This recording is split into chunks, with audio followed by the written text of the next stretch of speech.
Hello class, this is Professor Tweed and I want to show you another option straight from Photoshop how to get trees, which can be really useful under certain situations. I think they might actually be more useful when you get into some more advanced stuff where you can add other effects to them, and I'll show you why when I get there. But under filters and under render, there's actually a tree thing that Photoshop, you can do a bunch of settings for Photoshop to render a tree. This is just what I had preliminarily set up. If I hit render, I'd get that tree if I hit OK, and that could be really good. It'd be easy to use. But the nice thing is, I just want to run through some of these features. You've got lots of different trees, so I could, pick a willow tree, for example. Now, a willow tree might make sense here. I had it set to maple tree because I think maple tree makes sense. So you can choose your own trees. I'm going to go back to maple though, but you can see you got lots of different types of tree type. Then you have lots of settings within each tree type, so I can change my lighting direction. For example, if I pull over here, the lighting will come from the left.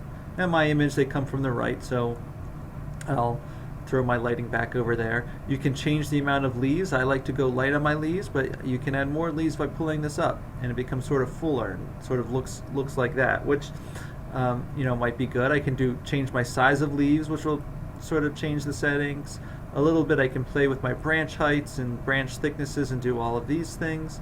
The nice thing is, if I hit OK, I'd render this tree. But say I want two maple trees. Well, one nice thing about this feature is that you can come in here and just change this bar, and I'm going to get a different tree sort of randomly generated, right? So there you go. So one of the issues about trees is they don't look identical, and if you get it from Google, you have the same tree and you reuse it, and it's just always going to look the same. So here you just come back and want another tree, just change this bar, and boom, I've got another version of that tree. So you can do that, or I can change tree types, and so I can really easily mix and match trees, which is nice.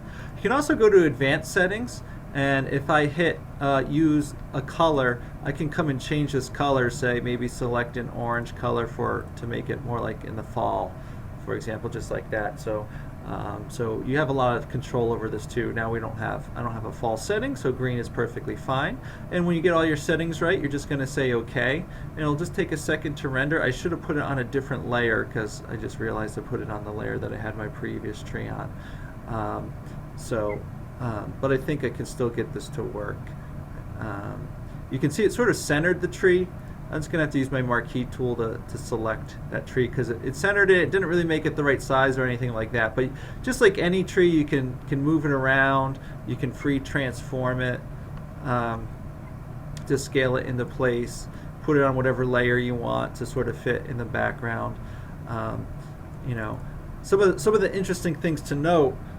I already showed you how to do trees in Illustrator. The reality is I could have showed you could just make a new file that has nothing in it and make a tree in Photoshop and then bring that file into Illustrator if you want to get a particular tree. Of course, in a previous video I showed how to bring a tree from Illustrator into Photoshop. This is one that I made in there. So it sort of can work both ways. The other thing to note is things you could do. Instead of saying maybe you don't quite have the background image that's working for you, maybe it's theoretical, maybe you just want to change things up, you could in theory make your own sky. You could just pull in a sky separately, and you could do a background in trees that you just make from Photoshop, and that could sort of be interesting too. And then you can add either grass in here or do some other effect for grass. So you could break the background, the midground, and the foreground into different areas, and you could just populate it all yourself by creating trees, which could be interesting. Now, the one thing I say about these Photoshop trees, although they are sort of very powerful and interesting, and I definitely encourage you to use them if they're appropriate for you, is that they do have a little bit of a computer-generated feel to them, especially down in the trunk area. And of course, they are computer-generated, so I guess that would be the case. So you just have to weigh things. That's why I like when we get into other lessons about adding filters and things and changing the look of a Photoshop object, you could actually take that tree and change it and make it look quite nice without necessarily having that computer look. What I'm going to do for my rendering, I'm actually just going to turn this layer off. Actually, what I'm going to do is I want to keep this tree over here. This one, there's no need in my background to have this tree here or to that level of look. I just wanted to show you, so I'm going to cut that tree out. of my drawing and just keep this tree here. But again, you have lots of options, so explore them and make your drawing look good. And also, I should say, mix and match different kinds of trees. Like this one's from Google, this one is from Illustrator. You could have one Photoshop, multiple trees, however you want, background image, stuff like that. So have fun with it.